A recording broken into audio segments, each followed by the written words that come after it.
So, let's begin. Hello, everybody. Hello. Hello.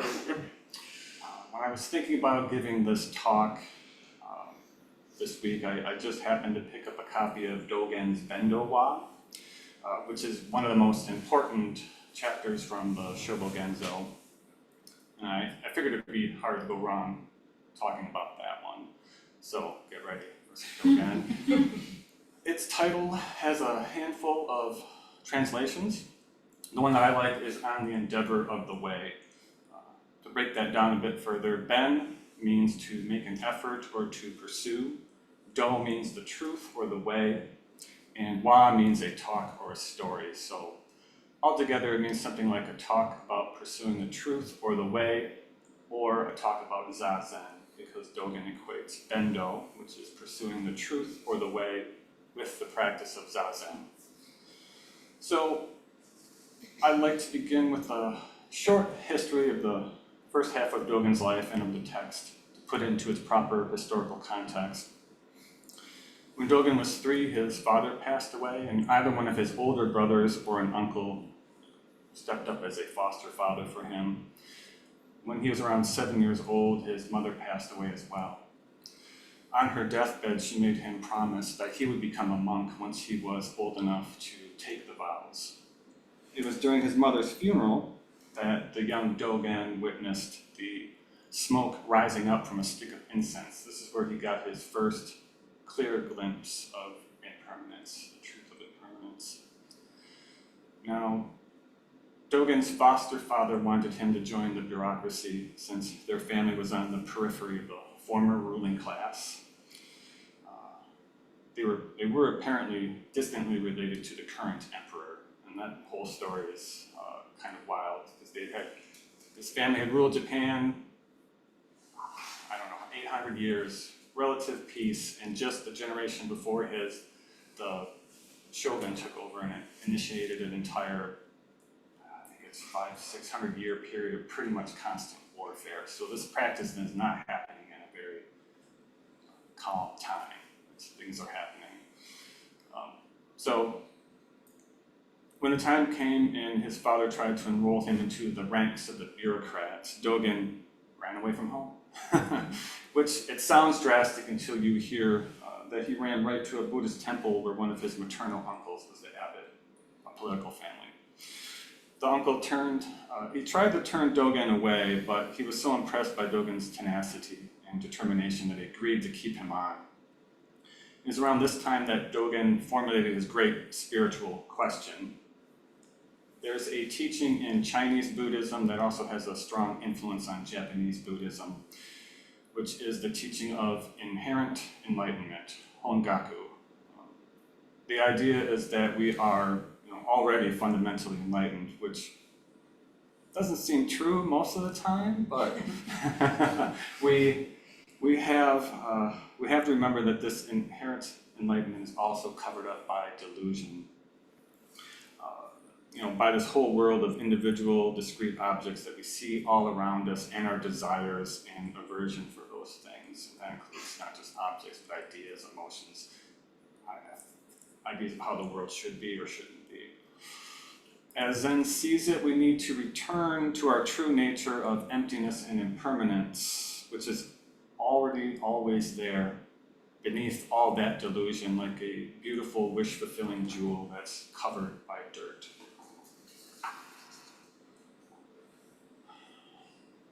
So, from reading about Dogen's life, you can get the idea that nobody really questioned this teaching. I've never really seen anybody raising a question in real time, although it is like the 1300s in Japan, so I might be ill-informed. But it seems like they're going about their lives, practicing Buddhism, studying sutras, all that type of thing. But Dogen, being a bit of a rebellious teenager and a bit of a brat sometimes, just kept asking, why do we actually need to practice if we're already enlightened? Shouldn't we just be enlightened already? So he just kept traveling around Japan, entering a monastery, leaving it soon afterwards, all the while asking all his teachers this answer. And apparently no one could give him a satisfactory answer to the question. He did finally find a teacher that he liked and stuck with, Zen, who was a Rinzai Zen teacher. Dogen studied koans under him for 9 years, but even Zen couldn't answer his question to Dogen's satisfaction. So in 1223, when Dogen was 23, he and his teacher made the dangerous trip to China to seek an answer to the question in the homeland of Zen, or Chan as it's called there. It's said that 50% of the people that went on this sea voyage didn't come back. And the same was true of Dogen's trip, because Zen passed away while he was in China. So I'll skip ahead a little bit. A lot of stuff happened in China. Well, Dogen was there, but he ended up traveling to a lot of monasteries and meeting a lot of different monks and teachers, and wasn't impressed by any of them. And we hear about that extensively in the Shobogenzo. It wasn't until he came to Rujing Mountain, where he discovered the old monk Rujing, or Tendo Nyojo, you might recognize from the ancestor chant. This old monk, as Dogen reports, was completely dedicated to single-minded sitting. So from the first moment they met each other, there was this instant connection. Dogen describes it almost as a father-son connection, so that makes sense given his history. So you have to remember that this style of sitting, what we know as zazen, it wasn't practiced in Japan at the time. A lot of monks back then were scholars, or they chanted sutras, or they made magical amulets. There were various meditation techniques that were practiced. So in Tendai Buddhism, which is Dogen's first school before he switched to Rinzai and then later on to Soto, they had many different meditation techniques. One of the more interesting ones that I've read about is where you sit in a room full of mirrors, the single candle in the center, so that it looks like you're literally sitting in an Indra's net. There's candles within candles within candles. And as cool as that sounds, it did not connect with Dogen, and it did not answer his question. So, fast forwarding, he's at Rujing Monastery, sitting zazen just all the time, and one night, as the monks were up late meditating, the monk next to him fell asleep, as you do, and Rujing was prowling the premises and went up to the monk who was asleep and yelled, "Why are you engaged in single-minded sleeping instead of single-minded meditation?" And at this shout, Dogen experienced what he called body-mind dropping off, Shinjin Datsuraku. And this was the culmination of his entire journey from the time he was 7 and his mother passed, through his early years at the monastery when he originally formulated his great question, through all the years of searching that he did in Japan and China for an answer. He found it right there at that moment. And in short, although the rest of this talk will be about this answer that he discovered, it's that although we're fundamentally enlightened, we must practice to express this enlightenment. Otherwise, it'll just remain an unrealized potential, like someone with a PhD who just sits at home all day watching TV instead of teaching class. Dogen remained in China for a short while thereafter, but he returned to Japan in 1227. And he returned to that old Rinzai monastery where he wrote Fukan Zazengi, the universal recommendations for seated meditation. He wrote it as a bit of a manifesto to announce this new way and new understanding of sitting. Dogen ended up leaving the city since the establishment was taking steps to suppress the various new styles of Buddhism that were arising at the time, including Soto Zen. So Dogen went to live in an old abandoned temple, the Deep Grass Temple outside of Kyoto.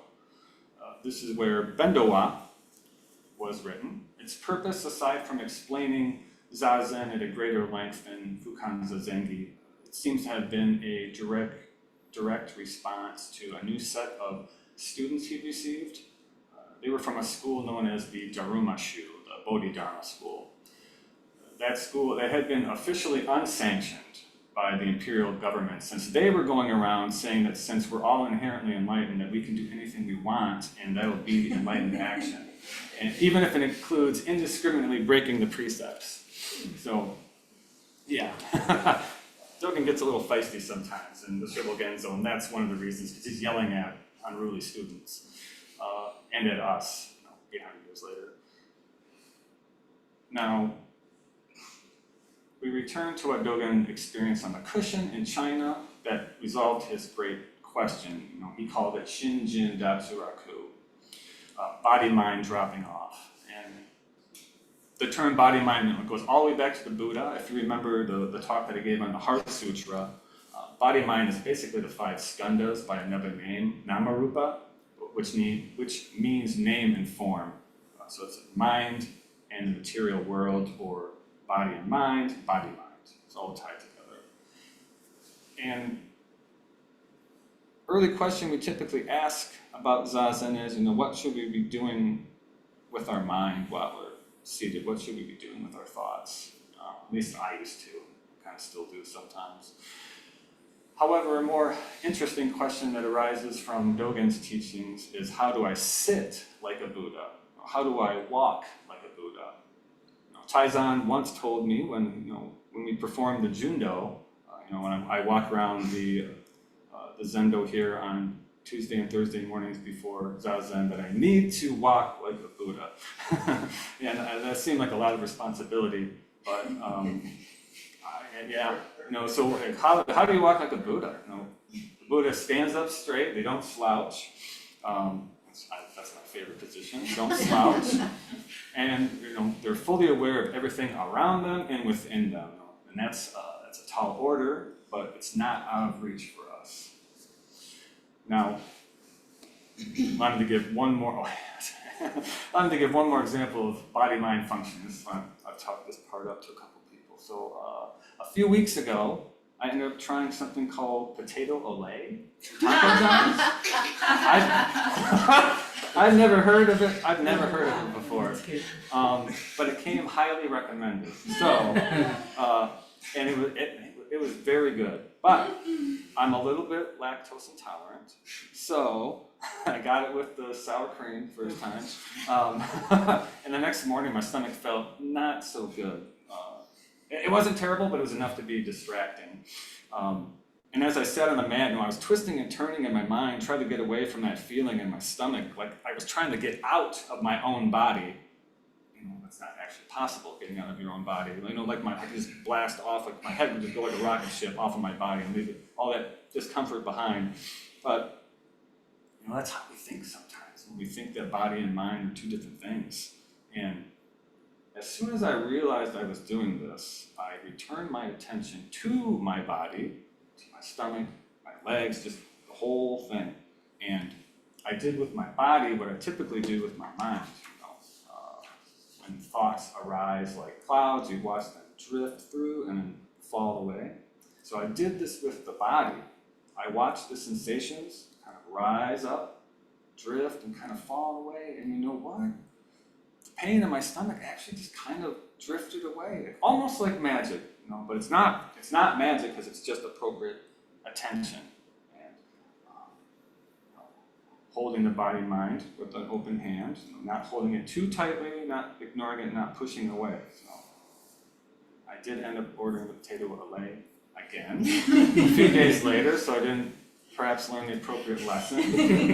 That's just kind of how I am. And of course, it doesn't always work for everything, but this is, I was causing dukkha by trying to get away from this discomfort, like making it more and more uncomfortable for myself. So that leaves us with, that was body-mind Shinjin, and that leaves us with Datsuraku, which is dropping off or falling off or sometimes sloughing off. I don't really know what that means, but the metaphor is a little clearer when you find out that Datsuraku is the same word that's used for when a butterfly sheds its cocoon. So we go into zazen like caterpillars, and then we shed our cocoons to emerge as Buddhas. But really, the caterpillar is right there with the butterfly, and the butterfly is right there with the caterpillar. And really, really, we're the caterpillar and the cocoon and the butterfly all at once, constantly shedding and renewing. So, altogether, Shinjin Datsuraku is something like shedding the body-mind like a caterpillar sheds its cocoon. We reveal the Buddha that we've always been. that point in zazen when you're just vibing so well that those hard boundaries between yourself and the room, yourself and the birds outside, yourself and the air conditioning, between you and your thoughts of me and mine just drop away, and all there is just zazen. Zazen, sitting zazen, body mind dropped off. So the key insight that Dogen received in China so completely answered his question about why we should practice, even though we're already enlightened, that he spent the rest of his life contemplating it, writing about it, and teaching about it. What he realized was that even though we are inherently enlightened, meaning that we're made of nothing other than Buddha nature, that we're completely impermanent, we're always flowing like a river, that unless we actualize this truth of our nature, that will simply be mired in delusion. It would be like a caterpillar who never spins a cocoon, but he ends up telling everyone, including himself, how great of a butterfly he is. Yeah, that happens sometimes. Or like Dogen's students from the Dharma, the Bodhidharma school, who were taught that since they're already enlightened, that they can just do whatever they want, and that'll be enlightened action. So, for Dogen, the key to actualizing our inherent enlightenment, our Buddha nature, to dropping off body-mind, is to sit zazen. So, I'm going to read a little bit of Dogen, and then we'll spend the rest of the time picking it apart and looking at it. So, get ready for some Dogen. In Bendōwa, he writes, "The reason this method is transmitted only from Buddha to Buddha without deviation is that the samadhi of receiving and using the self is its standard. For the enjoyment of samadhi, the practice of zazen in the upright sitting posture has been established as the authentic gate. This Dharma is abundantly present in each human being, but if we do not practice it, it does not manifest, and if we do not experience it, it cannot be realized." So it sounds like Dogen. So as always with Dogen, there's a lot that needs to be filled in before we can really suss out what he's talking about, pointing at. Nonen said it clearly once that zazen is a process rather than the cultivation of any particular state of mind. The method behind this process, as Dogen writes, is transmitted only from Buddha to Buddha. So how is that? So we're all Buddhas already, in some sense. We're all caterpillars with butterfly nature, or butterflies with caterpillar nature. But those who sit zazen weave a cocoon and emerge as Buddhas, and emerge as the butterflies that they've always been. A Buddha is what we are, but a Buddha is also what we do. So when we engage in single-minded upright sitting, we are Buddhas. And this is how it's passed from one generation to the next. So each generation, sitting as a Buddha, side by side with the next generation, also sitting as a Buddha. If either generation fails to sit as a Buddha, the practice does not get passed on. That's why he says it passes from Buddha to Buddha. We recognize the empty Buddha nature in each other. So then Dogen writes that zazen is the samadhi of receiving and using the self, which is Jijuyu Zanmai in Japanese, and it's a term that confused me for years. I could never figure out what it meant. But Dogen's saying that zazen is the samadhi of receiving and using the self. So what does that mean? Samadhi is a very old term. It means concentration or one-pointed concentration. So in English we can say, I'm concentrating on my work, and this is part of what samadhi means in Buddhism, to focus on one thing to the exclusion of everything else. But in Soto Zen, we put a bit of a different spin on it. The samadhi that Dogen's talking about is non-dual concentration. So we sit in zazen, and at first we have those walls of body and mind up. I'm right here. I only extend as far as my fingers and my toes, the top of my head, nowhere else. I'm just as compact and right here. But when we're really sitting zazen, and we hear those birds singing, or we feel the weight of our legs beneath us, we can see the contour of the wall in front of us, those sensations are us. We tend to think that I'm sitting here and the bird's perched over there and the sound waves are traveling through the air and they hit my eardrum and I hear the bird's song, which exists independently of me, as if we are two completely different things, me and the bird. Now, but really, there's no bird song without us. It's like the old saying, if a bird sings in the woods and nobody hears it, is it really a song? We co-create our experience with the whole universe. Without us, this entire universe, this entire universe that's in here, which is also out there, ceases to exist. So in a very literal sense, the bird song is us. This is our samadhi. It's what arises in zazen. It's what we realize in zazen. And this is illustrated by an old classic koan. A monk once asked Joshu, what's the meaning of the patriarchs coming from the West? So he's asking, what does Zen mean? What is Zen? It's a pretty weighty question. And Joshu tells him simply enough, the cypress tree in the yard.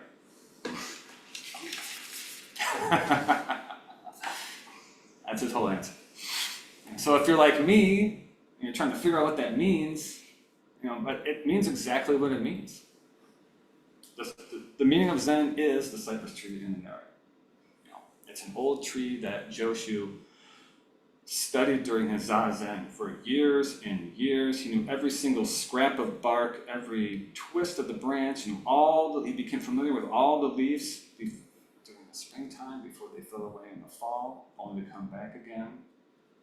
So for us, what's the meaning of Zen? It's the bird singing in the tree, or the wind blowing in the branches, or the dog barking in the backyard, the scratches on the wall in front of my seat. Or if you're here for early morning zazen some weeks, it's the squirrels fighting in the yard. These are all part of the process, as Norman said, of zazen. They're all a part of you. To study the Buddha Dharma is to study the self. These are all pieces of myself because they arise within this whole thing here. That is the meaning of practice. Be the tree, or the squirrels, or ourselves. Now, you often hear in Buddhist circles that we have no self, or that we are nothing. That's not quite true. We have no permanent, unchanging self. That's true. That teaching goes all the way back to the Buddha, Anatman. That's what it's called, not self. He's saying no matter where you look, you won't find a permanent self. But then, what is this thing? So you'll often hear it said that there's no permanent self, but there's no self with a capital S. But there is the little self, the self with the little s. There's this conglomeration of arms and legs and mind and memory, that does exist. But when Dogen talks about the self, he's talking about something very specific, which is a bit different than what we think of when we think about the self. So he writes in Uji, in Being Time, that the self arrays itself and embodies the entire world. Another Dogenism. What the heck is that? What Dogen is saying is that there's no permanent self and that there's no little unchanging dot that's me at the center of all of this. That what the self is a collection of all these things. Body, floor, walls, yard, trees, space, sun, universe. It's like a conceptual map, but it extends out from right here. So, in a sense, right here, for us, is the center of the universe. Remember that we co-create all this stuff with the rest of the universe. They're part of us. But what makes it seem like it's the center of the universe is that all of our perceptual apparatus, the eyes, ears, nose, tongue, body, and mind that we chant in the Heart Sutra, it's all right here, taking all that in, helping to co-create it. And that's usually as far as the conversation gets, but with Dogen, he has a little more for us, as always. So, and this comes more from the Confucian side of Zen, although it's also in the heart or the Lotus Sutra a little bit. This self, that's empty of self-nature, that's impermanent and always changing, it's also perfectly itself if we allow it to be so. So for example, I'm sitting here right now giving this Dharma talk, and I'm trying my hardest to simply be me giving this Dharma talk right now and not anything else. I'm focused right here. I'm not thinking about how bad I might screw it up or how well I might deliver one of the lines, unless those thoughts do pop up in my mind. And then it'll just be me sitting here perfectly with those thoughts of me screwing up arising in my mind. When I'm sitting here in that way, this is exactly the way that we sit zazen. We simply sit here perfectly as ourselves. A thought arises, we look at it, it drifts away, and we could chase after it in this moment, which is the center of the universe. We are universe, meditating with all beings. This is simply us at this moment. This is Jiju Yuzanmai, the samadhi of receiving and using the self. We receive, quote unquote, the self from the entire universe. At this very moment, myself includes all of you. There are no birds right now, but the sound of the computer humming, the feel of my feet on the cushion, the neighbors going about their day, people driving their cars in Texas, the dust on the moon, the cypress tree in the yard. If you were to pluck even a single one of those pieces from the entire universe at this very moment, you completely alter the entire universe. This is what Daishin was talking about last week when we talked about interbeing. We receive our being from the entire universe. It's like a rose is made up of all non-rose pieces, as Thich Nhat Hanh likes to say. But this isn't how we normally think, right? But this is how we receive the self. If we look inside, we can see our parents and grandparents, our elementary school teachers, entire constellations of people and situations and learning and accidents, both happy and unfortunate. And once we've received this self from the whole universe, which we do constantly, we're able to use it. This use is us. We're able to live, to be alive. And when we sit in the samadhi, the concentration of zazen, things quiet down enough that we're able to appreciate all of this receiving and using. It's like, here I am, on all that constant thought and planning and noise. It's just, here we are. So Dogen writes, for the enjoyment of this samadhi, the practice of zazen in the upright sitting posture has been established as the authentic gait. Yes. This is just Dogen telling us that this very posture of zazen, to sit upright like a Buddha, is how this stuff all comes about. To sit upright is our heritage as a human being, our birthright. And you'll notice again that he's simply talking about what we should be doing with our bodies. We sit upright, straight back, the gravity of the entire earth pulling us down towards the core. There's the centrifugal force of the earth spinning, pushing us this way. There's the weight of the entire atmosphere above us and the pull of the earth below are all in perfect balance right here, like we're little antennas of Buddha nature. Dogen writes, this Dharma is abundantly present in each human being, but if we do not practice it, it does not manifest itself, and if we do not experience it, it cannot be realized. We might be more familiar with this in terms of practice is enlightenment, or practice is realization, which is the idea that I'll talk about, that we're already enlightened, but we just have to get out of our own way to realize it. We have to make it real through our bodies and minds. Part of that is upright sitting. Part of that is proper movement.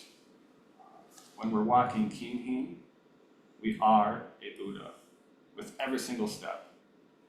Never take a step thoughtlessly. It's not a thought, but a movement. Move like the Buddha that you are. Don't second guess that step. Take your step and be the Buddha that you are. And I've said it before, but I struggle with that idea in my own practice for years and years, decades and decades maybe.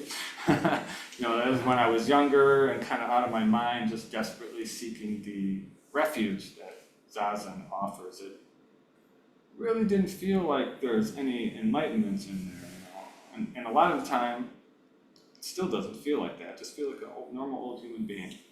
But I'll steal another teaching from my Dharma sibling, Sonshin. So one time when someone asked him, like, he's a teacher as well, like, are you enlightened? He's like, sometimes.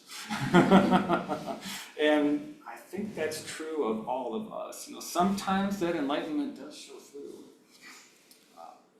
All you need to do is just perfectly be yourself. For just one moment, unabashedly, unashamedly be what you are. Sometimes it means you're just sitting zazen. I mean, like really sitting zazen.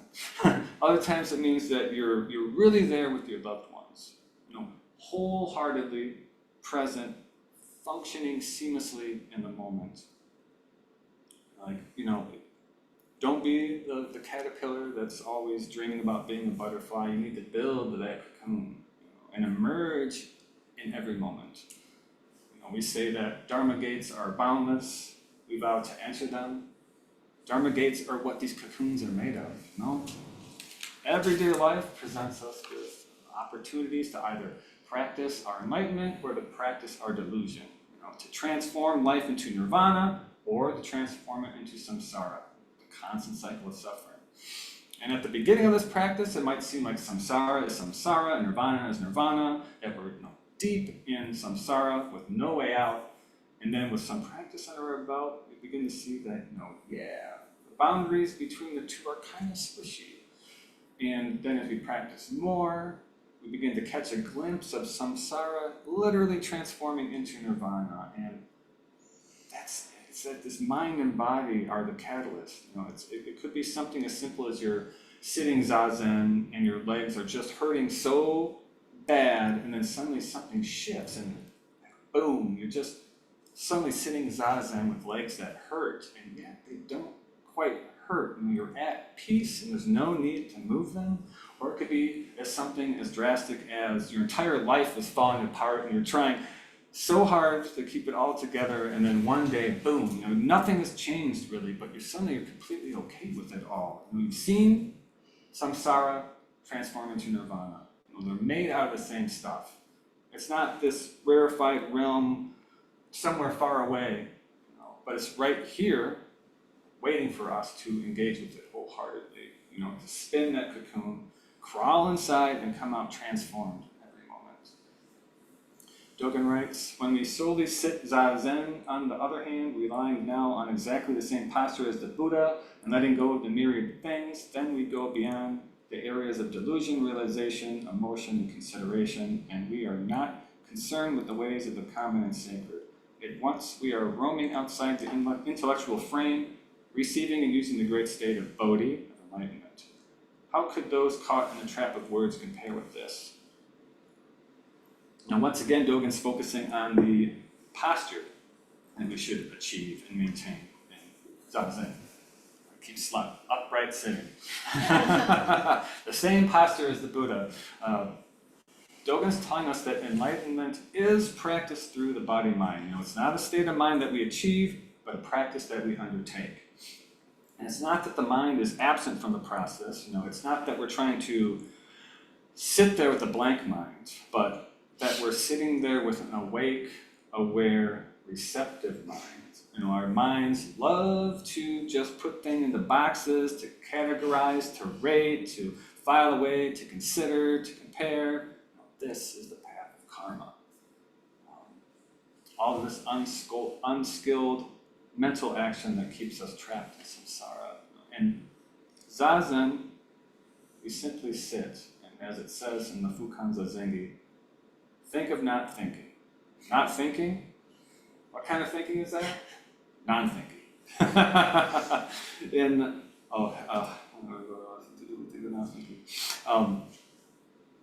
zazen, we're not thinking. We're not dissecting our thoughts and life and the world into nice, convenient categories, but we're also not thinking. We're not blanking out the mind and sitting there like a bump on a log. We're practicing non-thinking.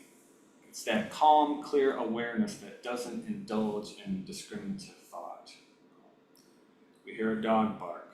We might then go off on a long mental tirade where we just wish that the dog would be quiet. In non-thinking, we might feel that first wave of anger, but we simply look at it, study it, and let it pass away again. And like the clouds in the sky, we don't even need to label it anger. We can just look at its shape. We feel that uncomfortable feeling in our belly, the flush of heat on our skin, that almost anxious buzzing that we get, that altogether we often call anger. But we just study it, and in studying it, we forget it. And then we're actualized by the myriad dharmas. We become the dog barking, or the bird singing, or the ache in our knees. Then following from that, Dogen tells us to let go of the myriad things. Well, these myriad things, as we just said, they're part of you, part of you. They're the array that's you, this whole conceptual array that extends out from the mind here. But when we have unskillful relationships with them, when we're either grasping onto them because we don't want to lose them, or like a pleasant memory that arises during zazen, or we're pushing them away because they're causing us some distress, like a painful knee or squirrels fighting, or we're completely ignoring them because they don't interest you. Maybe like this guy up here, he's drawing out about zazen. We suddenly regard them from a subject-object perspective, We just objectified ourselves, our big self, that self with the capital S. And this is where dukkha arises, that sometimes subtle, sometimes overwhelming sense that things just aren't quite right, or that things haven't quite worked out the way that they should have, or that things could be better, or could feel better if we could just get that new job, or avoid that annoying coworker, or if our loved ones would just feel better. We let these things go, but we don't ignore them. We open the hand of thought. We look at the sum total of our life, and we don't hold on to anything. We don't push anything away, and we don't ignore anything. And all that's left for us then is to simply observe, see what's happening. And this is how we go beyond the areas of delusion, realization, emotion, and consideration Dogen was talking about. And it's not that we get rid of them, but that they simply arise like all mental dharmas, all mental objects. They parade across our consciousness for a bit, and then they fade away again. Mental dharmas, mental objects, they're just as impermanent, if not more so, than material dharmas, physical things. We co-create these mental dharmas. It might seem like our emotions, our anger, our sadness, our distress is something separate from us, but they are us. They arise in here as part of us. We feed them with our attention. It's good to know. It is good to know what emotions are rolling there underneath the surface of the mind. They tell us what issues are bothering us, what things we need to deal with, but to just stew over them non-stop, that's how we cause dukkha, or suffering from ourselves. So that's Bendōwa, or at least most of it. There's an entire second half. It's a question and answer session between Dogen and probably some of the Dharma students, which is, I'd recommend reading it. It's not too bad. It's not, a little less Dogen-ish than most. So in summary, got one last little part here. I like to sum up this thing. Let me see. So bringing it back to Dogen and his journey through the Dharma. His story is one of great loss and instability, both in his own life, his family's life, and in the life of his country. When Dogen frames his great question as a question of doctrine, something that's academic sounding, which is, if we're already enlightened, why do we need to practice? It's a little bit distant, at least it did for me. But I feel that Dogen's question could also be reframed as something like, if I'm already enlightened, then why do I suffer so much from this overwhelming amount of instability and impermanence? Why do I grieve so much for the ones I've left behind, for all the possibilities and opportunities that have been lost to me? And all of us could substitute our own personal dukkha or suffering into Dogen's question. In his correspondingly academic answer that practice is enlightenment could be reframed as something like, when we sit in zazen, we see that everything is impermanent. Everything is changing and nothing stays exactly the same. But we also see that this very same impermanence allows us to look deeply into our habitual, unskillful states of mind and to slowly unhook them and to simply live right here in this very moment as the entire universe, as ourselves, fully and perfectly, the needle tip of life. And instead of holding on to all the people and feelings and thoughts and hopes and dreams and failures, we simply observe in wonder and appreciation as they rise up, take shape, and then drift away, and bow in appreciation for the opportunity to have witnessed and taken part in their lives in the first place.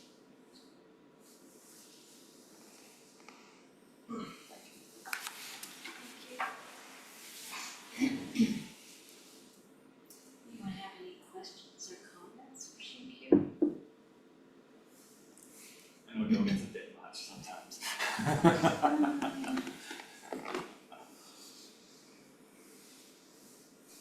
Sure. Hi. First off, thank you for your talk. It very nicely dovetailed with something I've actually been reflecting on a fair amount recently. We tend to come across this sort of trifecta fairly frequently, phrased in different ways as like concentration, insight, and ethics, or as compassion, wisdom, and activity, or as like great faith, great doubt, great drive, or even as like these figures of Avalokiteshvara and Manjushri and Samantabhadra. And I think there's a tendency, especially for like me earlier on in my practice, I know, to be like, well, what do concentration and compassion and faith really have to do with one another? There's a tendency to like find one of those as a preferred translation and really grasp onto that. But I know I've been finding that, like, oh no, these are, different cultural ways to approach this thing that you've just been discussing this whole Dharma talk, either as like this concentration to, sit undisrupted by all the 10,000 things, or the compassion to, let go of your attempts to control everything and just let things have their autonomy, or as like the faith to just get out of the way of your own Buddha nature and just kind of let that come through. And that's all, it can be difficult, like you said, it takes lots of practice, I think, but being able to see that a little bit more, it's freeing, like, even though there's this challenge of every culture, every generation trying to find their own way to ask and answer this question, our own words for it. It's freeing that also that we can play with these different concepts, these different ways to approach it, and try to find out what that means for us. Absolutely. Yeah, that's going on right now. This practice is very new, relatively speaking. It's been in the country for maybe 100 years, but I would suppose in 100 years or 200 years time that it would probably look quite different, although I'm sure there'll probably be groups of people who are still doing Soto Zen kind of as we are, but there is a great melting pot of teachings that seems to be going on everywhere. Nebraska, California, Michigan, I'm sure probably in Europe and all that. But yeah, the main part, touching on the beginning of what you said, is the relationship of practice and compassion or faith. And I know for myself, sitting in zazen and studying how my mind tries, when you first sit, you start feeling that pain in your leg, the first thing is just like, I gotta get away from this pain. I gotta do something about it, like now, because this is not good. But that's, not that it's not appropriate. So it might be appropriate for you in that moment, but that is the first reaction, at least it is for me. And then, we just stop for a second, because that type of thing, if you're just going on your initial reaction, then you're literally just running on karma. Whatever your parents instilled into you, or hopefully it's skillful, but a lot of times it's not, or teachers or whomever, like friends, you go for that initial reaction. That's usually an unskillful one, because you're dealing with karma in a way that you're not dealing with it as karma. You're dealing with it as an object that exists outside of yourself. So when you look past that initial reaction, like, wait, I don't have to just run away from that as fast as I can. Or I don't have to get real mad about it and try to take it out on someone so I can give them this anger that I have. Or it could be, it doesn't even have to be anger, sadness, whatever emotion you've got. But, detaching from that karma, stepping back, seeing how it manifests in this body and mind, then all of a sudden you can look out at other people and be like, I don't know if anybody, do other people know about this? If they don't, and they're just running on that karma model, I'm like, whoa, that's compassion. Just comes flowing up, and it's just like they're just beating themselves up like I used to beat myself up over this. And what's the critical mass of people running around just beating themselves up to make a crazy samsaric world that we live in, So, yeah. And it takes faith too, because when you're first sitting there and it sucks so bad, and it's like, it sucks so bad, I could just get up, do anything else. You have to have a little bit of faith in order to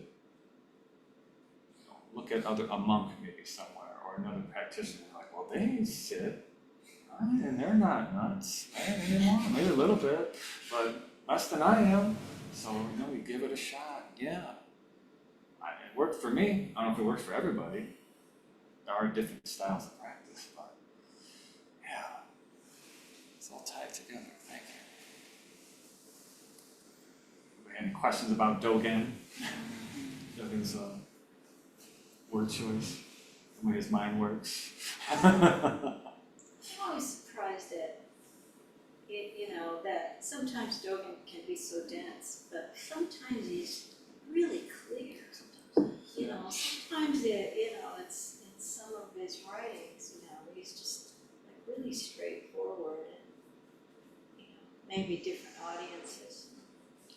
Yeah, coming from not the direct royal family, but being in that entire orbit of a royal family. He had, I don't remember if I said before, I think 13 or 14 brothers and sisters. He was the baby of the family.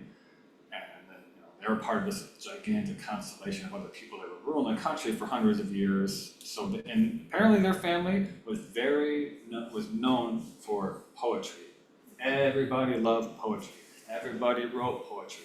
Everybody studied poetry. They wrote poems back and forth to each other. So much so they said that they were so dedicated to poetry that they let the shogunate take over and crash the country because they were not focused on writing, or not focused on leading, they're focused on literary efforts. So he is from this entire culture that is just imbued. They're as imbued, or maybe more so than we are with TV. Like, everybody knows TV, everybody watches TV, the shows, you can just sit down and start talking, well, maybe not everybody, about shows at some point, right? You could talk to someone about what they're watching, back then it'd be poems. So Dogen really poetic. He grew up in that, and he grew up in that mind frame, that cultural sphere. And then he's got different types of writing as well. It's not all just the Shobogenzo that's just like, what is he talking about? Why is he talking like that? What's it about? He has other, well, there's things that people transcribed. He gave talks like this that his students were just writing down, and he would talk like a normal human being. There was other ones where they would catch him in the hallway, someone would ask him a question, and he would answer, and then like Edjo, because he transcribed the lines, he'd be like, just listen to what he's saying. And he's just like, hey man, we just talks like this, like a normal human being. We sit down, we face the wall, we look, and we just think about what's going on. We feel the pain in our bodies, and it's not like delusion and realization, empty emotion and consideration, all that type of thing. He does have different modes. The Shobogenzo was specifically written. It's got different. It's supposed to be a way to introduce, for one, the koan, the whole koan world to Japanese students. That's one thing. The other point is that he was trying to show what it was like to live the truth of practice is enlightenment from like a first person perspective, almost from inside of his mind. So it's almost, these things almost always say I instead of just being, because he's talking about what that realization he had, body mind dropping off, and then trying to extend that to the entire world. What he talks about everything in Shobogenzo. He talks about going to the bathroom, how to do that as an enlightened being. Multiple chapters. Talks about cutting your fingernails as an enlightened being, cutting your hair. And he talks about all the stuff you would suspect, like how to sew a robe like an enlightened being, how to run a monastery like an enlightened being, how to deal with superior and inferior people in the hierarchy of the monastery as an enlightened being. So it's a very particular and maybe somewhat difficult work to read, because it has this, it kind of assumes that you are a heavy practitioner before you get to it. But so much of what he teaches comes out of it, so it's hard to avoid. I know we're running long, so just super quick. I just wanted to say, Sorry. No, I just wanted, when you were talking about I always love the practice of turning toward our discomfort, because it's a great way to help us discern between on its, the difference between pain and suffering. Pain on its face is inevitable. Suffering, one definition of it could be is the suffering we create, we just add on top of that, psychologically or emotionally.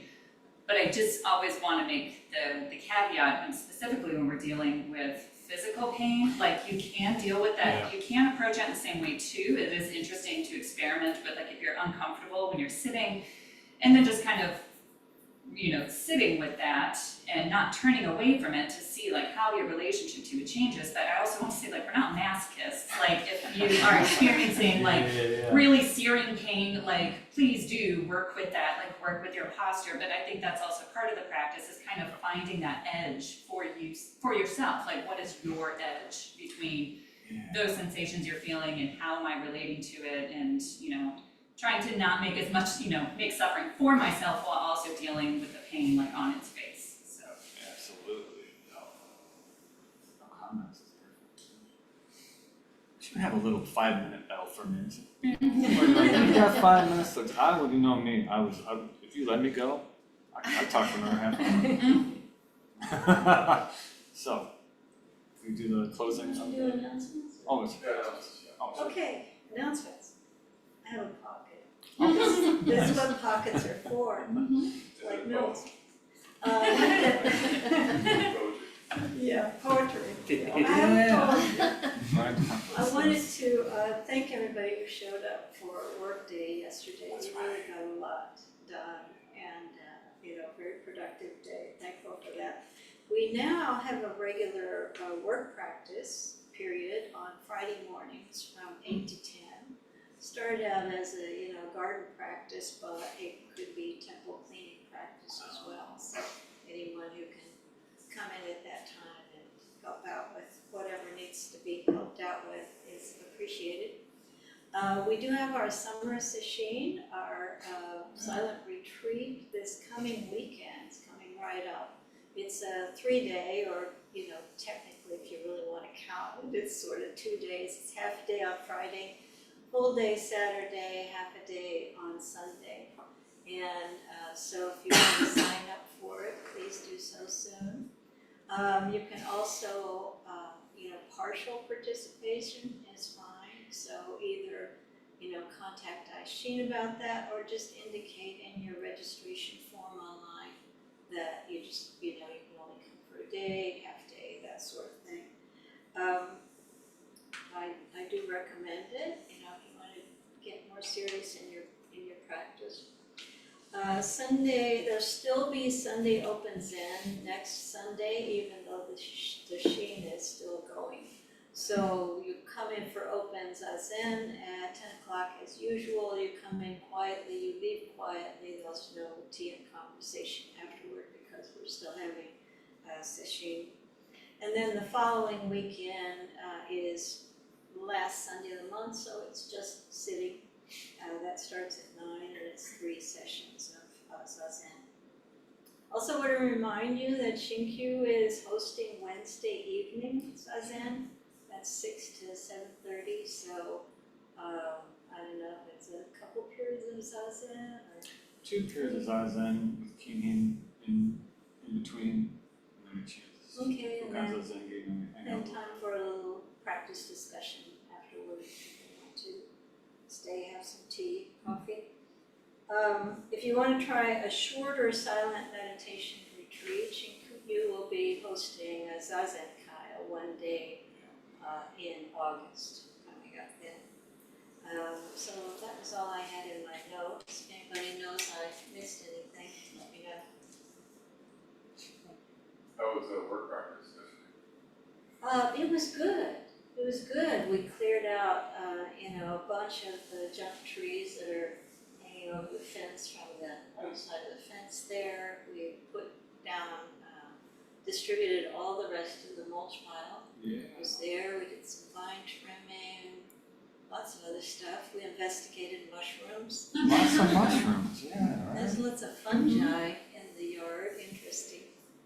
So yeah, and I think we even cleared off the gutters and even, there was even a little bathroom cleaning. Oh, that's right, I did, yeah. Yeah. Yeah. It was fantastic. Got a lot done. It was very sweaty, Really. mosquito-y. I didn't get really bit, I don't think. Maybe I'm like completely covered and I just don't know. Yeah. I didn't get bit at all? Yeah, it was good.